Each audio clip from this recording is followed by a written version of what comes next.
कौन नेहा सिंह? हम तो नहीं जानते हैं। नहीं जानती? नहीं, कचरे लोग को हम नहीं जानते हैं। अच्छा, कचरा। कचरा है।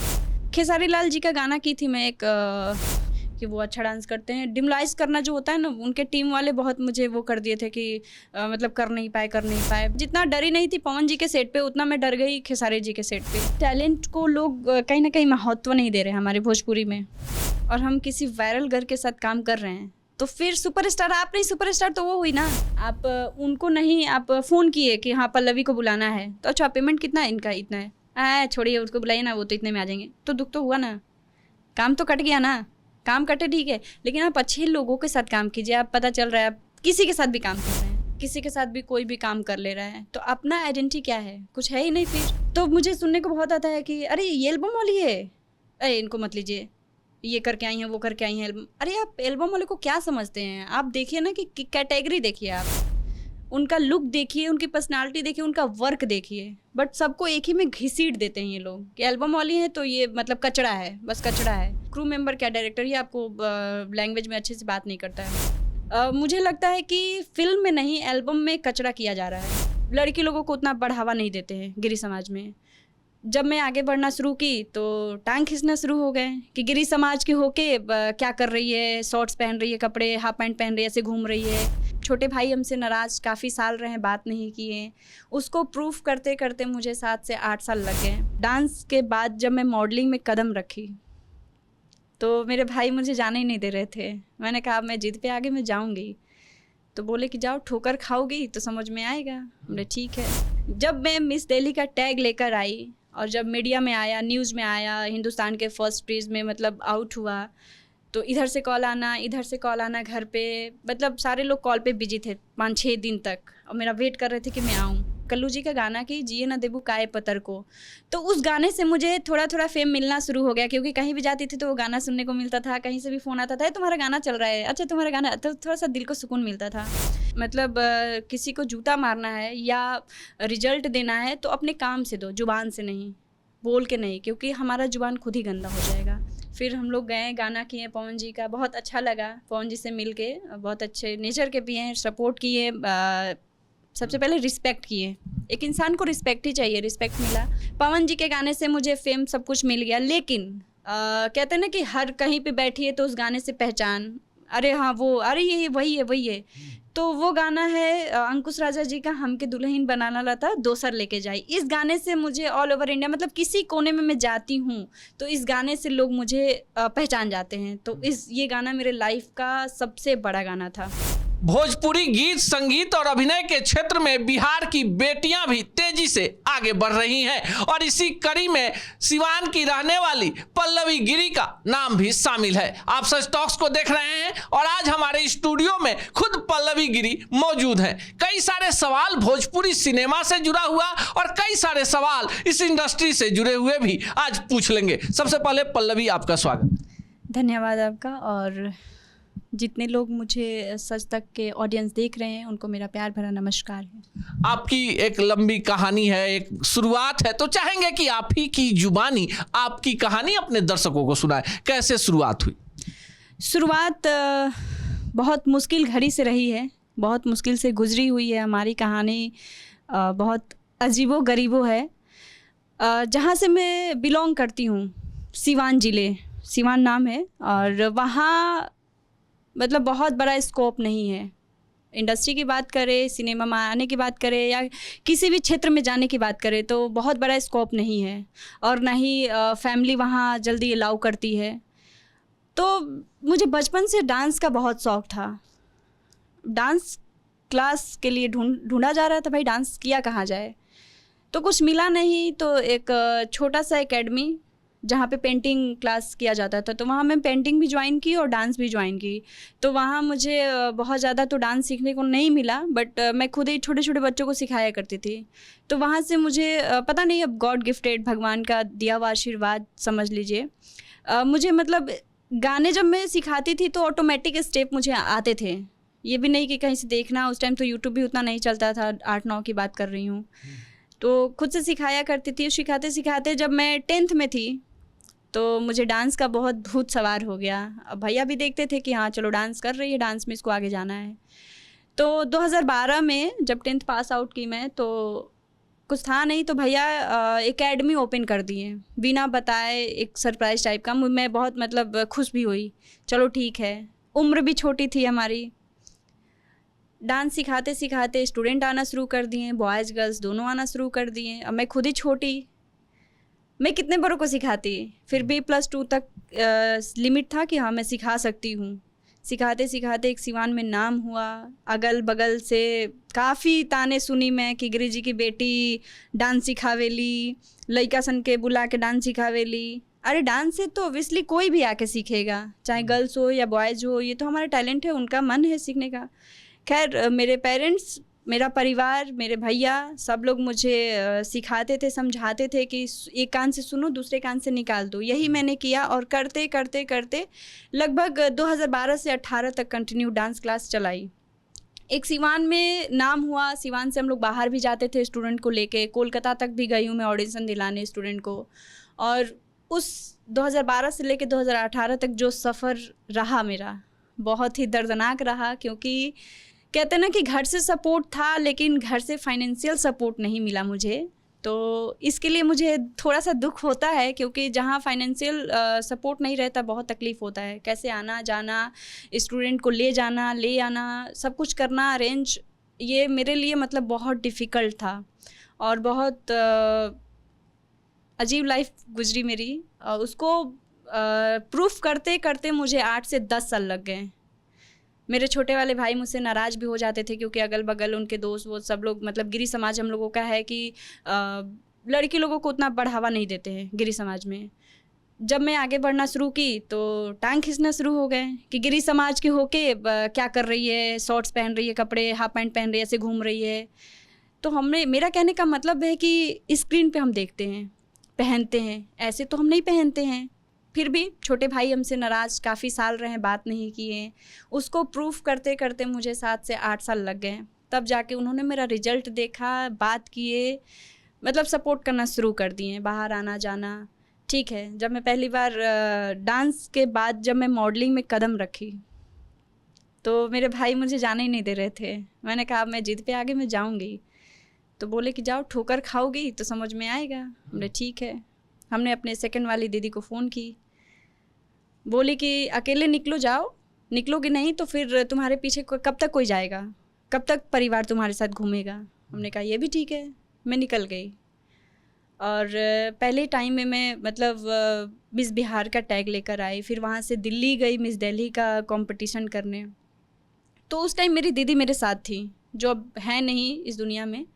वो गई, घर से लड़के हमको लेकर गई कि नहीं चलो चलना है, क्योंकि काफ़ी अमाउंट भी पे हो चुका था। हमने कहा चलो ठीक है, गए। जब मैं मिस दिल्ली का टैग लेकर आई और जब मीडिया में आया, न्यूज़ में आया, हिंदुस्तान के फर्स्ट पेज में मतलब आउट हुआ, तो इधर से कॉल आना, इधर से कॉल आना घर पे, मतलब सारे लोग कॉल पे बिजी थे 5-6 दिन तक, और मेरा वेट कर रहे थे कि मैं आऊँ। और सबसे बड़ी चीज़ क्या हुआ मेरे साथ कि जो गिरी समाज मुझे ताना दिए थे, आने के बाद वही मेरा स्वागत किए। बाकायदे वो लोग स्वागत का पूरा सिस्टम रखा हुआ था, फूल माला से मुझे स्वागत किया। तो ये चीज़ मुझे अच्छा लगा कि चलो, किसी को उस दिन रियलाइज़ हुआ कि किसी को अगर किसी को जूता मारना है या रिजल्ट देना है तो अपने काम से दो, जुबान से नहीं, बोल के नहीं, क्योंकि हमारा जुबान खुद ही गंदा हो जाएगा। तो वैसे हुआ। और वहाँ से मिस दीवा में गई, मिस इंडिया दीवा में गई, करते करते फिर लॉकडाउन आ गया। फिर लॉकडाउन में थोड़ी तैयारी चलने लगी हमारी। फिर अगला सवाल अब ले लेते हैं। यात्रा शुरू हो गई, आपने इतना सफ़र भी तय कर लिया।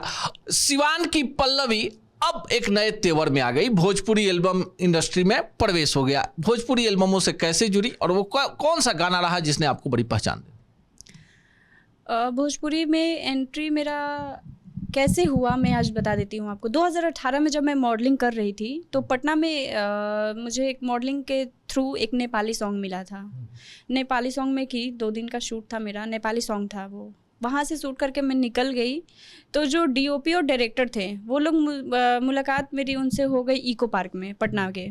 तो मैं गई। अब हम लोगों का तो रिस्पेक्ट, पैर छू के प्रणाम कर, भाई सीनियर को यही सिखाया गया हमारे घर में। तो उन्होंने कहा कि भोजपुरी एल्बम करोगी? हमने कहा कि क्यों नहीं करेंगे, तो उस टाइम मैं बस 3-4 लोगों का नाम ही जानती थी सिंगर में, भोजपुरी में। एक पवन सिंह, एक खेसारी जी और रितेश जी, कल्लू जी। इन 4 लोग के अलावा मैं किसी को जानती ही नहीं थी, मतलब सिंगर में। गुंजन जी, ये लोग हो गए, मैं नहीं जानती थी। तो फिर मेरे पास सॉन्ग आया अंकुश राजा जी का उस टाइम। तो मुझे लगा कि चलो भोजपुरी में बहुत सारे ऐसे करते होंगे, गाते होंगे। तो मैं सबसे पहला अंकुश राजा जी का गाना की। तो वो गाना काफ़ी हिट था उस टाइम। दुबहर दिनियन सैया पातरना, उस टाइम मतलब उस टाइम का था, तो गाना काफ़ी अच्छा चला था। और उतना तो हम लोग सुनते भी नहीं थे, तो पता नहीं था कि कौन गाना मिलियन में जा रहा है, कौन गाना ट्रेंडिंग में जा रहा है। उसके बाद मैं गुंजन जी का गाना एक सैड सॉन्ग की। उसके बाद मेरी दीदी का उसी टाइम रिपोर्ट आया 4th स्टेज कैंसर का। तो एकदम दिल टूट गया, मन टूट गया, क्लास भी छूट गया उसी टाइम। और दीदी रही नहीं, कुछ महीने के बाद गुजर गई वो। अब दिल नहीं किया काम करने का। फिर मैं बैक ली 2020 में, 2020 के लास्ट में, मतलब 21 में कल्लू जी का गाना कि जिए ना देबू काए पतर को। तो उस गाने से मुझे थोड़ा थोड़ा फेम मिलना शुरू हो गया, क्योंकि कहीं भी जाती थी तो वो गाना सुनने को मिलता था। कहीं से भी फ़ोन आता था, तुम्हारा गाना चल रहा है, अच्छा तुम्हारा गाना, तो थोड़ा सा दिल को सुकून मिलता था। सेम ईयर में मैं राकेश मिश्रा जी का गाना की, और सेम टाइम में पवन जी का गाना मुझे करने को मिला। तो उस टाइम सेकंड लॉकडाउन था, तो फ़ोन आया मुझे किसी का वहाँ से। तो मुझे ना फेक लगा, क्योंकि भाई सब लोग, बहुत लोग थे, पवन सिंह का गाना करना है, पवन सिंह का गाना करना है। तो मुझे लगता था कि चलो फेक है यार, वैसे ही आता है चला जाता है। तो लोग नहीं सही में गाना है। अब मैं सिवान में थी लॉकडाउन में, जाऊँ कैसे, ट्रेन व्रेन कुछ है ही नहीं, बसें चलती नहीं थी। तो मेरे भैया खिलाफ थे वैसे भी उन्हीं को मैं बोली मम्मी को कि आप भैया से बात कीजिए। तो कैसे कैसे वो बात की, मान भी गए कि चलो चलते हैं। फिर हम लोग गए, गाना किए पवन जी का, बहुत अच्छा लगा पवन जी से मिलके। बहुत अच्छे नेचर के भी हैं, सपोर्ट किए, सबसे पहले रिस्पेक्ट किए।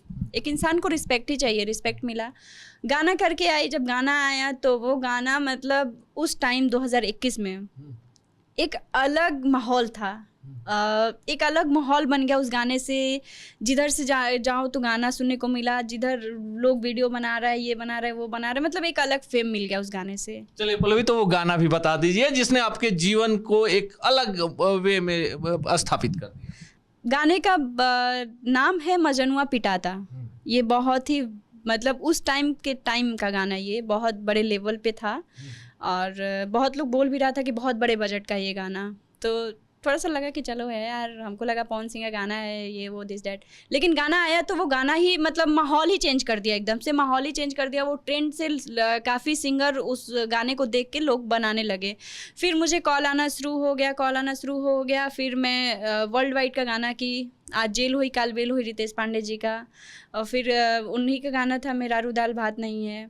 फिर गरैया मछली, फिर बहुत सारे गाने आए। फिर उसी साल के लास्ट में छठ के पहले अंकुश राजा जी का एक गाना की, जो वो गाना मेरे लाइफ का सबसे बड़ा गाना था। पवन जी के गाने से मुझे फेम सब कुछ मिल गया, लेकिन कहते हैं ना कि हर कहीं पे बैठी है तो उस गाने से पहचान, अरे हाँ वो, अरे ये वही है। तो वो गाना है अंकुश राजा जी का, हमके दुल्हन बनाना लता दोसर लेके जाई। इस गाने से मुझे ऑल ओवर इंडिया, मतलब किसी कोने में मैं जाती हूँ तो इस गाने से लोग मुझे पहचान जाते हैं। तो ये गाना मेरे लाइफ का सबसे बड़ा गाना था। चलिए, तो गाने का बोल था हमके दुल्हन बनाला न तो दोसर लेके जाई। एक बड़ा परिवर्तन हो गया और उसके बाद आपको भोजपुरी फिल्मों में भी काम मिलने लगा। हाँ, सेम ईयर में जब ये गाना की थी मैं 2021 में, तो मुझे कॉल आया था फिल्म के लिए। लखनऊ में शूटिंग थी भोजपुरी फिल्म, और उस फिल्म में जो को एक्टर थे हमारे, बहुत ही बड़े सिंगर हैं हमारे, जो सूर संग्राम के विनर रहे हैं, आलोक कुमार जी, जिनका भी गाना हमारा उसमें का महाकुंभ में चल रहा था, ये प्रयागराज है। उनके साथ में फिल्म की, और वो फिल्म रिलीज भी हमारा छठ पे आधारित है। अभी 2024 में ही रिलीज हुई है और काफ़ी अच्छा गया है, व्यू भी अच्छे गए हैं और अच्छी फिल्म बनी है वो। और पूरा फिल्म फीमेल ओरिएंटेड है, क्योंकि छठ माता के ऊपर ही है। तो वहाँ से मेरा फिल्म का जर्नी शुरू हुआ, और आज मैं मतलब 20+ फिल्में कर चुकी हूँ चैनल के। गाने कितने आपने कर लिए? गाने तो लगभग मुझे लग रहा है 150 से प्लस ही हो गया है। चलिए, आपने अंकुश राजा की चर्चा कर दी, गुंजन सिंह की चर्चा कर दी, बाकी का लगा खेसारी लाल यादव के साथ अनुभव कैसा? खेसारी लाल जी का गाना की थी मैं एक सीजनली गाना था, गर्मी का सॉन्ग था 2021 में ही, वो भी 2021 में ही की थी मैं। अनुभव मेरा ठीक रहा, लेकिन दोबारा कॉल नहीं आया वहाँ से गाने करने के लिए। अब क्या रीज़न था क्या नहीं पता नहीं। जब मैं शूट करने गई थी तो काफ़ी लोग मुझे डरा दिए थे कि डांस को लेके कि वो अच्छा डांस करते हैं। डिमोलाइज करना जो होता है ना, उनके टीम वाले बहुत मुझे वो कर दिए थे कि मतलब कर नहीं पाए। बट जैसे जैसे थोड़ी सी मैं जितना डरी नहीं थी पवन जी के सेट पे, उतना मैं डर गई खेसारी जी के सेट पे। तो खैर जैसे जैसे गाना निकला दोबारा कॉल नहीं आया। जैसे कि कांटेक्ट में है, उनके लोग हैं, उनके मैनेजर हो गए या फिर उनके मतलब जितने भी उनके आसपास वाले लोग हैं, नंबर है, कांटेक्ट है, बात भी होती है, बट गाने के लिए कभी वो लोग दोबारा कॉल नहीं किया। क्या रीज़न है क्या नहीं, आई डोंट नो। चलिए, गाना आगे बढ़ते गया, आप अब एक बड़ी पहचान हो गई, पल्लवी को लोग जानने लगे, फिल्मों में काम मिल गया। अब थोड़े से सवाल जो हमारे दर्शक भी जानना चाहेंगे। एक साधारण घर की पल्लवी, पीछे बैकग्राउंड में कोई नहीं, भाई नाराज, जब एल्बम इंडस्ट्री और फिल्म इंडस्ट्री में आई तो सीधा हम सवाल पूछेंगे। एक आम आदमी के दिमाग में रहता है कि हीरोइन बनने की कीमत चुकानी पड़ती है क्या? कीमत तो नहीं चुकानी पड़ती है, और एक जगह पे ले लीजिए तो कीमत चुकानी भी पड़ती है और एक जगह पे नहीं भी चुकानी पड़ती है। अब कीमत किस वे में चुकानी पड़ती है वो ज़रा मुझे जानना है। अच्छा, देखिए, पर्दे के पीछे होता है कि जिनको काम मिलता है ना, उसके एवज में सीधे कास्टिंग काउच जो आपको कास्ट करते हैं उसके बदले में शोषण करते हैं। एकदम सीधा सीधा सवाल है। और कई सारी भोजपुरी की अभिनेत्रियों ने आत्महत्या भी किया है। चूंकि आपने एक संघर्ष किया है, तो आपका अनुभव कैसा है? यही तो बात है ना यहाँ पे कि फिल्म में मुझे लगता है कि फिल्म में जहाँ अप्रोच नहीं किया जाता है गलत, वो एल्बम में सुनने को मिलता है।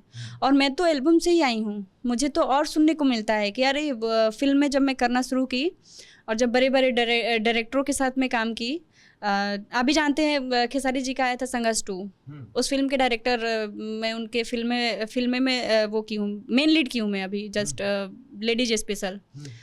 और तो मुझे सुनने को बहुत आता है कि अरे ये एल्बम वाली है, अरे इनको मत लीजिए, ये करके आई हैं वो करके आई हैं एल्बम। अरे आप एल्बम वाले को क्या समझते हैं? आप देखिए ना कि कैटेगरी देखिए, आप उनका लुक देखिए, उनकी पर्सनालिटी देखिए, उनका वर्क देखिए। बट सबको एक ही में घसीट देते हैं ये लोग कि एल्बम वाली है तो ये मतलब कचड़ा है, बस कचड़ा है। मुझे लगता है कि फिल्म में नहीं, एल्बम में कचड़ा किया जा रहा है।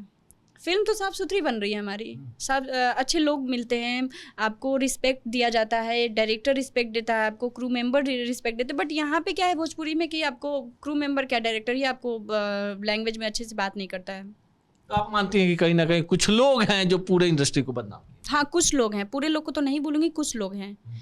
क्योंकि हम लोग अच्छे आर्टिस्ट हैं, पता चल रहा है आजकल किसी के साथ भी कोई भी काम कर ले रहा है, तो अपना आइडेंटिटी क्या है? कुछ है ही नहीं। फिर एक बोलते हैं जारा एक ब्रांड है, बाटा एक ब्रांड है। अब बाटा किसी के साथ भी कोलैब कर ले तो वो फिर बाटा नहीं रहा। अगर बाटा जारा से, चलिए हम आपके सवाल में जोर देते हैं पल्लवी कि आप लोग सीख कर आए हैं, ऐसे एक्सीडेंटल आप कलाकार नहीं हैं। लेकिन अभी दौर वायरल का है, जो कोई भी वायरल हो गया, फिर जो बड़े कलाकार हैं अपनी कुर्सी बचाने के लिए उन वायरल कलाकारों से चुंबक की तरह चिपक जाते हैं।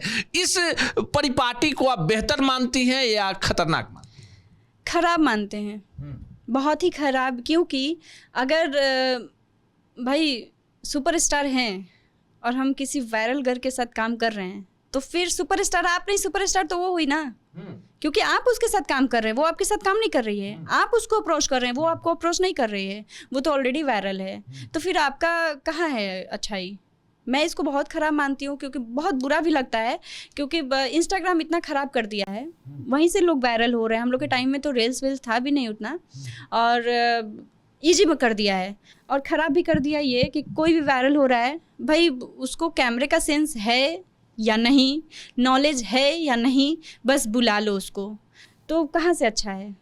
फिर पावर स्टार हो गए, चाहे कोई भी सुपरस्टार हो, कोई भी सुपरस्टार जो गाना गा रहा है आजकल एल्बम में, किसी को बुला के आप नचनिया बजनिया गजनिया किसी को भी आप गाना में काम ले रहे हो, फिर हमारा और उसका दुख होता है कलाकार, बहुत दुख होता है। हम कलाकार हैं, बहुत दुख होता है कलाकारों को। आप पूछिए जाके उनसे, जो हमारे लेवल के जितने भी आर्टिस्ट है, फीमेल आर्टिस्ट हैं, उनसे जाके पूछिए कि आप उनको नहीं आप फ़ोन किए कि हाँ पल्लवी को बुलाना है, तो अच्छा पेमेंट कितना है इनका? इतना है, छोड़िए उसको बुलाइए ना, वो तो इतने में आ जाएंगे। तो दुख तो हुआ ना, काम तो कट गया ना।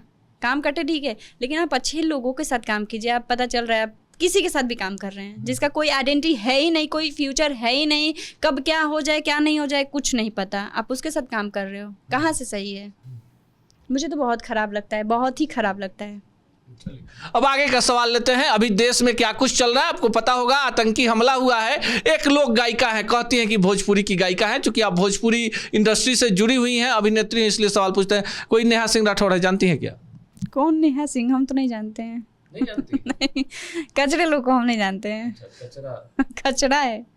जब देश को आप सही मायने में आप नहीं देख रहे हो, लोगों को नहीं समझ रहे हो, तो फिर वो कचरा ही है ना भाई। इतना बड़ा हमला हो गया, इतना बड़ा कांड हो गया, और आप कह रहे हो कि कुछ भी नहीं, तो फिर वो तो मेरे नज़र में कचरा ही है। मनीष कश्यप को जानती है?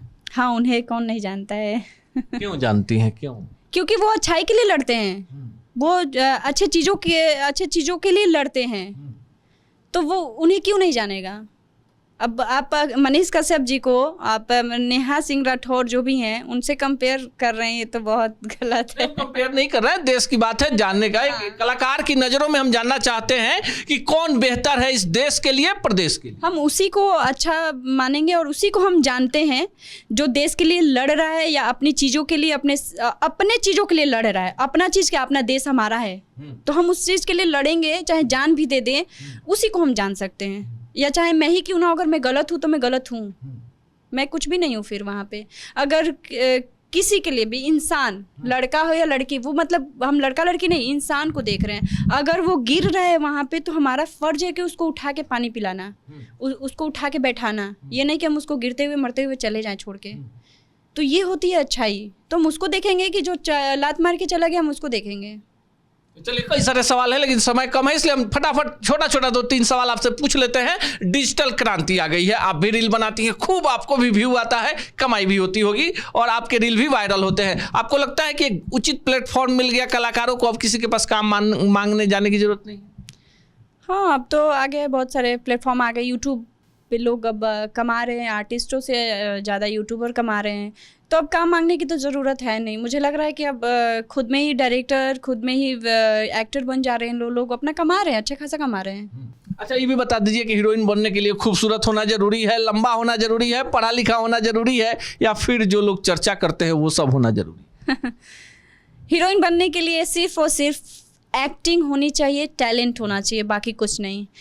अगर वो होता, अगर यहाँ टैलेंट को लोग कहीं ना कहीं महत्व नहीं दे रहे हैं, हमारे भोजपुरी में कहीं ना कहीं महत्व नहीं दे रहे हैं लोग, उन्हीं को दे रहे हैं जो आपने कहा। चलिए, आखिरी सवाल कि कोई ऐसा ड्रीम जो आप पूरा करना चाहती है, कोई ऐसा सपना जो आपको लगता होगा कि हम इसे पूरा हाँ, मम्मी पापा का है ना, मम्मी पापा को घर देना है, बनाना है पुराना घर, वो मेरा ड्रीम है पापा का। एक्चुअली मेरे पापा भी बीमार चल रहे हैं बहुत, और मैं उन्हीं लोग के लिए जीती भी हूँ, कहीं ना कहीं मेरे माँ बाप के आशीर्वाद से है, क्योंकि मेरे पापा ना मतलब बहुत अच्छे इंसान हैं। आप मिलेंगे तो आप कहेंगे कि हाँ, ये इंसान है भी। मेरे पापा बहुत कमाल के हैं, क्योंकि अगर आप गलती भी करेंगे ना, तो उस चीज़ को बोलेंगे कि बेटा कोई बात नहीं, मैं हूँ ना, उस चीज़ को सुधारो। ये नहीं कि 4 झापड़ लगा देंगे अदर पेरेंट्स की तरह, नहीं। बहुत सपोर्ट किए मेरे पापा, मतलब बहुत ही ज़्यादा। मम्मी और पापा मेरे बहुत ही ज़्यादा सपोर्ट किए हैं।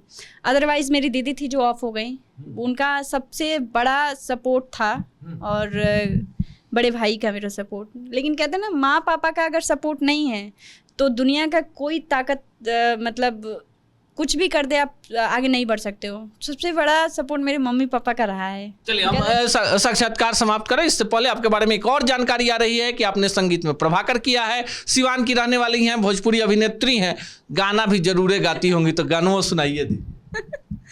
गाना तो बहुत गाए हुए हैं, स्कूल में बहुत गाते थे हम। मतलब कौन सा गाना सुनेंगे, कैसा गाना? जो गाना आपको पसंद हो, भोजपुरी का पारंपरिक हो, जो आप गाती हैं। अब भोजपुरी का छठ का मुझे बहुत अच्छा लगता है। अनुराधा जी का गाना एक है, छठ का गाना है, दो ही लाइन सुनाऊंगी।